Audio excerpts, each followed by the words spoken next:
Pagi, Pak. Pagi, Pak. Oke, masih banyak yang ngantuk Pagi, Pak ini. Guru. Ya, pagi. Oke. Hari ini Bapak masuk di kelas 11 ini untuk melanjutkan pelajaran yang kita telah lalui minggu lalu. Hari ini kita akan belajar tentang istilah Sumpah Pemuda. Sebelum itu, marilah kita berdoa.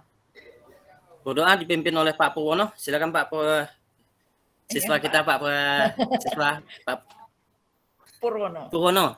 Ya, silakan. Adik kita Pak Purwono. Persiapan berdoa. Berdoa mulai. Berdoa selesai. Sudah, Pak. Oke, makasih. Ya, ketua kelas, terima kasih Pak Sumar ya. Sumar. Kemudian kesiapan gimana nih kelas ini? Udah dibersihkan semuanya? Bersih, Pak. Udah rapi? Sudah, Pak. Sudah, Pak. Sudah. Kemudian Bapak mau nanyakan, siapa yang belum masuk ini? Hadir semua? Sudah semua, Pak Guru. Nihil, Jadi, Pak. Bapak Masuk absen ya. semua. Pak Suhaib. Yang pertama Pak Suhaib, Ada, Pak Guru. Yang terakhir Bu Yani. Hadir, Pak. Oke, kita telah berdoa semoga nanti pelajaran kita ke depan ini akan menjadi berkah dan amal ibadah buat kita semua. Kemudian sebelum kita mulai ini, marilah kita menyanyikan lagu Padamu Negeri. Silakan Pak ya Sumar. Itu kelasnya dipimpin. Baik, untuk teman-teman kita menyanyi Padamu Negeri ya. 1, 2, 3. Ya. Padamu. Oke, selesai Pak Sumar. Sumar, yes. Pak Ketua, selesai. Oke, baru kita masuk kepada materi kita. Sebentar. Udah nampak semuanya? Belum, Pak. Belum, Pak Guru. Belum. Oke, saya coba lagi ya, masuk ke PowerPoint saya, mungkin karena sinyal ini.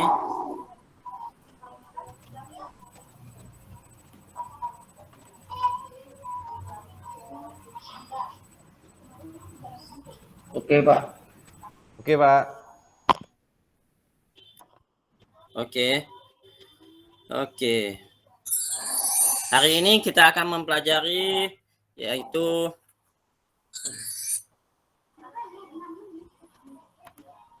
materi kita yaitu menghargai nilai-nilai Sumpah Pemuda dan maknanya bagi kehidupan kebangsaan di Indonesia pada masa kini.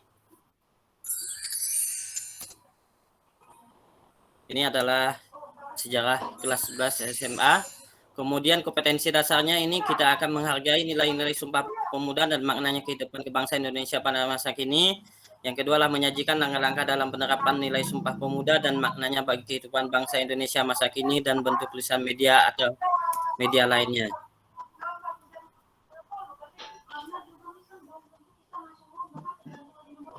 Kemudian tujuan dari pembelajaran yaitu setelah mengamati media pembelajaran PowerPoint, nanti kalian peserta didik akan dapat mengidentifikasi latar belakang lahirnya Sumpah Pemuda.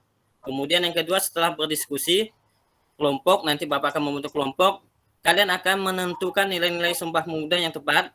Yang ketiga nanti poinnya ini setelah berdiskusi kalian dapat menganalisis makna Sumpah Pemuda bagi kehidupan bangsa Indonesia masa kini yang tepat. Yang keempat, peserta didik dapat membuat bentuk tulisan langkah penerapan nilai Sumpah Pemuda dan maknanya bagi kehidupan masa kini. Kemudian yang kelima, peserta didik dapat mengembangkan hasil tulisan Sumpah Pemuda ini bagi kehidupan bangsa masa kini. Oke. Ini yang akan kita pelajari. Ada yang tahu siapa kita? Kita adalah pemuda. Sebelum lanjut, kita mari nilai-nilainya, yaitu Bapak akan sebutkan bahwa nanti kaca spion kalian jawab, yaitu melihat ke belakang menyelamatkan pada masa depan. Oke, nilainya kaca spion. Melihat ke belakang, menyelamatkan menyelamatkan ke depan. Oke. Itu yel-yel kelas kita yang baru kita buat, yaitu tadi melihat ke belakang menyelamatkan masa depan. Kalian Bapak lihat banyak pemuda sekarang ini seperti kalian itu taunya hanya bermotor, tapi tidak tahu fungsi dari kaca spion itu sendiri. Sama dengan belajar sejarah. Kalian belajar sejarah itu tidak tahu tujuannya sampai nanti di mana setelah selesai sekolah. Pasti kalian biasanya ngantuk di dalam kelas. Karena apa? Karena kalian tidak menganggap serius pelajaran sejarah. Oh, nanti di lapangan buat apa ini sejarah gitu. Itu pesan dari Insinyur Soekarno, bahwa beliau itu pernah mengatakan, berikan aku 1000 orang tua, niscaya akan kucabut akar gunung Semeru, dan berikan aku 10 pemuda, akan kuguncang dunia.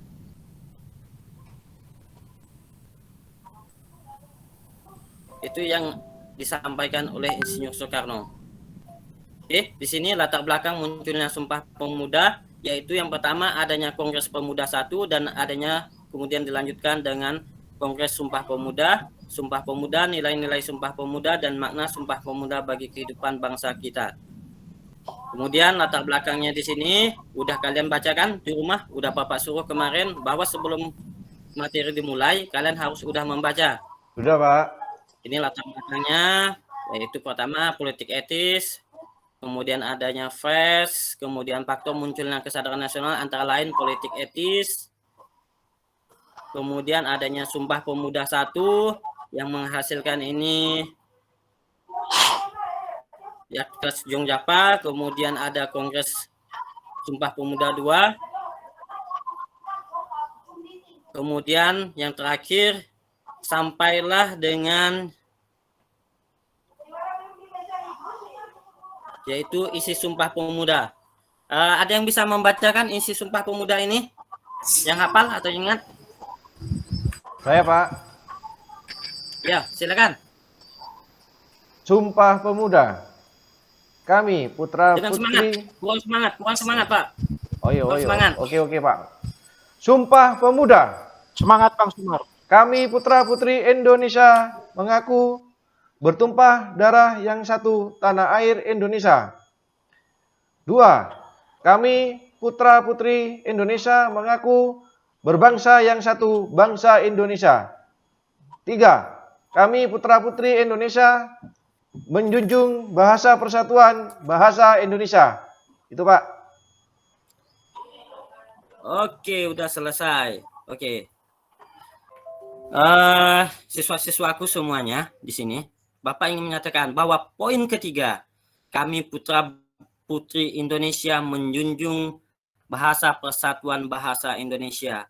Ada yang tahu bahasa Indonesia itu berasal dari bahasa apa sebelumnya? Tidak tahu, Pak. Tidak tahu? Waduh, Bapak merasa malu. Bu Yeni mungkin, Dik Yeni? Ya, Pak. Ya, bahasa yang digunakan sebelum bahasa Indonesia bahasa apa untuk menyatukan para pemuda ini, Bu?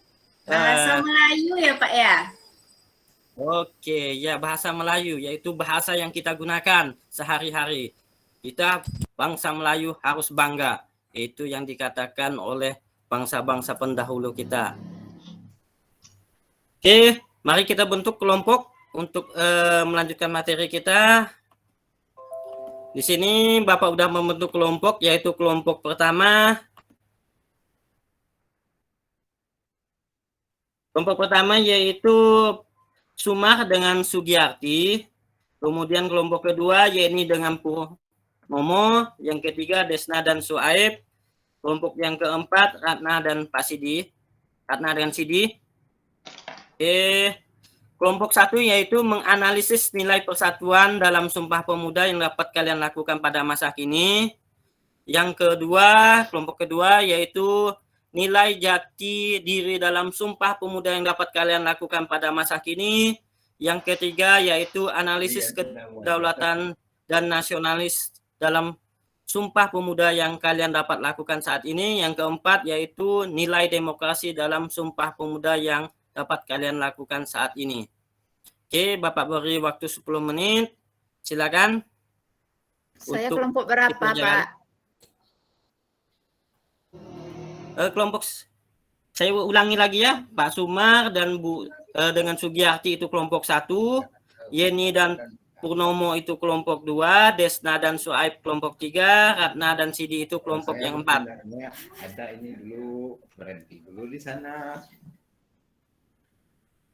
Oke, sambil kalian mengerjakan, Bapak ingin menyaksikan video dari YouTube, yaitu dari Ustadz kondang kita, yaitu Ustadz Abdul Somad. Ingatkan anak cucu-cucu kita apa kata pesan Presiden Soekarno, jas merah, jangan sekali-sekali melupakan sejarah walaupun saya pegawai militer.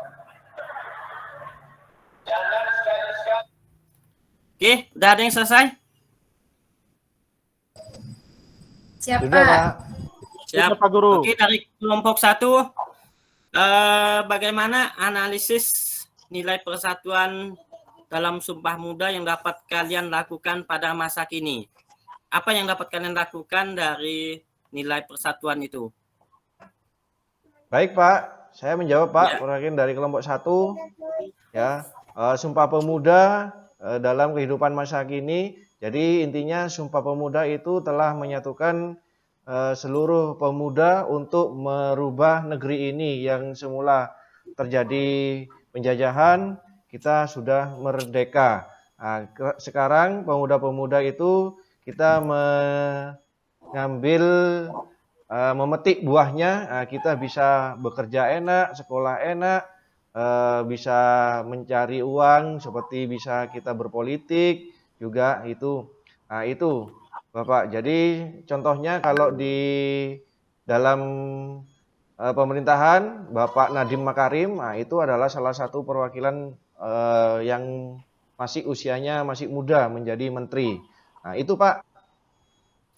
Oke, terima kasih. Bagus sekali jawabannya. Kita aplaus dulu. Sumar. Oke, yang kelompok kedua, Yeni dan Purnomo. Purnomo aja lah, Pak. Ya. Bagaimana analisisnya mengenai nilai jati diri dalam Sumpah Muda yang dapat kalian lakukan saat ini? Pada diri kalian sendiri. Iya, baik, Pak. Kalian telah menggunakan bahasa Mohon Indonesia. maaf, Pak. Jadi saya aja, Pak, ya. Ya, silakan. Yeni. Kami dari kelompok 2, yaitu mengenai jati diri sebagai seorang anak bangsa, kita harus selalu bangga terhadap daerah kita masing-masing. Jadi dengan adanya perbedaan itu jangan menjadikan kita malah terpecah belah, tetapi inilah bagaimana kita sebagai para pemuda dengan perbedaan tersebut kita bersatu, dan dengan persatuan yang kita pupuk, insya Allah kita akan menjadi sebuah bangsa yang kuat. Begitu, Pak. Terima kasih, Pak, dari kelompok kami. Good luck. Sangat bagus sekali. Oke, kita aplaus juga kepada Yeni kita. Kemudian kelompok 3, Desna dan Suaib. Ya, Kelompok Pak Guru. 3 yaitu Kami menganalisis nilai kedaulatan dan nasionalisme dalam Sumpah Pemuda yang dapat kalian lakukan saat ini. Iya, Pak Guru, ini hasil diskusi kami dengan Desna bahwa Sumpah Pemuda telah menanamkan nilai-nilai nasionalisme sebagai satu pewarisan dalam diri kami sebagai siswa dan penerus cita-cita bangsa pada masa kini. Itu aja, Pak Guru. Ya, terima kasih. Juga bagus jawabannya. Oke, lanjut dengan kelompok 4, Ratna dan Sidi. Oke, analisis nilai demokrasi, yaitu kebebasan dalam Sumpah Pemuda yang dapat kalian lakukan saat ini. Apa yang pemerintah telah berikan supaya kalian merasa demokrasi di negara ini? Silakan Bang Sidi.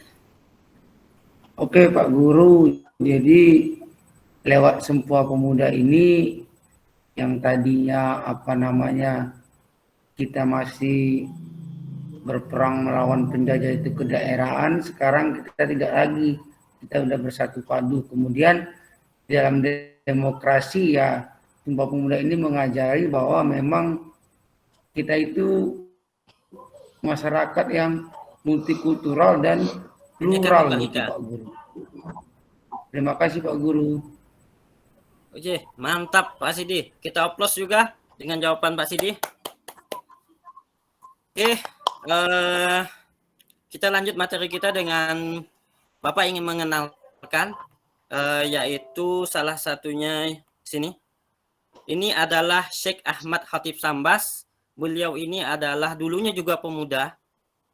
Pas beliau ini umur 11 sampai 12 tahun, yaitu selama 2 tahun, beliau ini juga berperang melawan Inggris di tanah Sambas. Kemudian beliau ini pergi ke tanah Mekah menjadi imam besar di sana.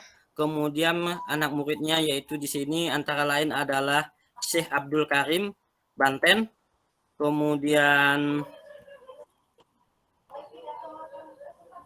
lebih lengkapnya Bapak lihat kan ini videonya dari Ustadz Abdul Somad yang datang di Kabupaten Sambas kemarin di Keraton Auzubillah, yaitu 10 bulan yang lalu atau 11 bulan yang lalu. Saudara yang dimuliakan Allah Subhanahu wa taala. Oleh sebab itu, hari ini kita berbahagia. Berbahagia bukan karena dunia, tapi berbahagia karena kita berkumpul bersama orang-orang beriman di tanah yang dipilih oleh orang-orang beriman.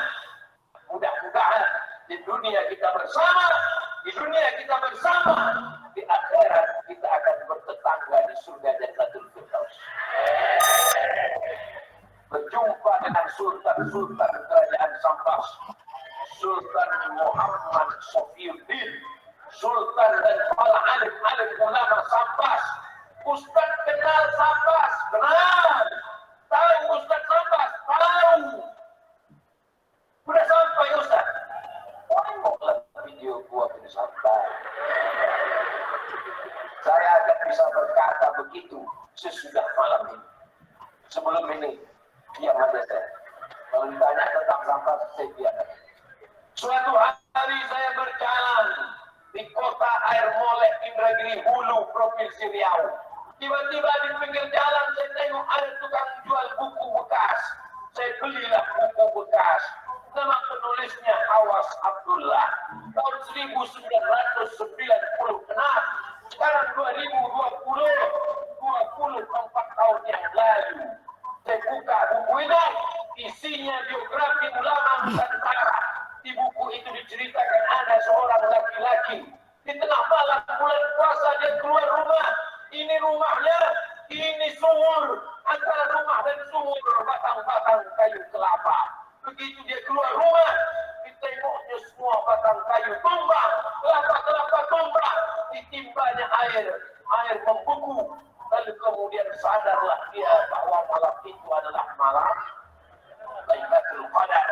Diangkatnya tangannya, dia berdoa kepada Allah, ya Allah, di malam Lailatul Qadar ini, aku meminta kepada Engkau supaya keponakanku yang ada di dalam rumah, dia sedang menjaga seorang keponakannya. Oke, selanjutnya itu tadi Bapak udah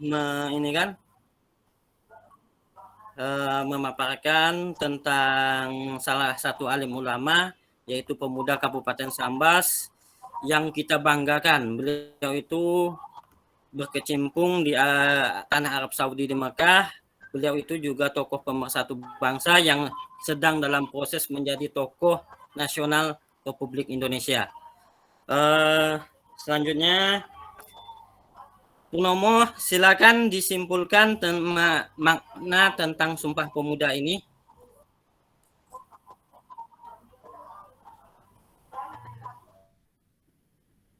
Ada yang bisa membuat kesimpulan mengenai makna Sumpah Pemuda?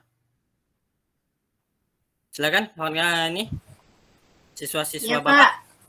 Ya, silakan. Baik, saya akan mencoba menyimpulkan dari apa yang sudah kita bahas pada diskusi tadi, bahwasanya sebagai pemuda, sebagai seorang anak bangsa, kita harus senantiasa menggalang persatuan dan kesatuan. Karena walaupun kita berbeda dari segi bahasa, suku, agama maupun lainnya, kita adalah tetap satu, yaitu bangsa Indonesia. Terima kasih, Pak. Oke, terima kasih. Sama-sama. Oke. Bapak juga akan menambahkan dari kesimpulannya tadi bahwa dengan adanya Sumpah Pemuda kita merasakan adanya kebersamaan, Bhinneka Tunggal Ika, walaupun berbeda-beda kita tetap satu juga, yaitu bertumpah darah satu tanah air Indonesia, kemudian berbangsa satu bangsa Indonesia, dan menjunjung bahasa persatuan yaitu bahasa Indonesia. Oke, nanti kalian akan kerjakan tugas di Google Form, nanti akan Bapak share sebelum pelajaran ini. Kemudian sebelum kita akhiri, marilah kita berdoa. Berdoa dipimpin oleh siapa yang mau ini? Saya Pak. Ya, silakan. Saya Pak Guru. Ya, Sueb Pak, Sueb. Ya, Suaib yang paling belakang, biar semangat. Oh ya, oke. Sebelum kita menutup atau mengakhiri pelajaran ini, mari kita berdoa. Berdoa mulai. Berdoa selesai. Terima kasih Pak Terima Guru. kasih semuanya. Sekian pelajaran hari ini. Semoga apa yang kita peroleh ini menjadi sebuah berkah dan amal ibadah kita. Kita akhiri sekali lagi dengan wabillah taufiq hidayah. Assalamualaikum warahmatullahi wabarakatuh. Marilah kita akhiri dengan sekali lagi mengucapkan hamdalah.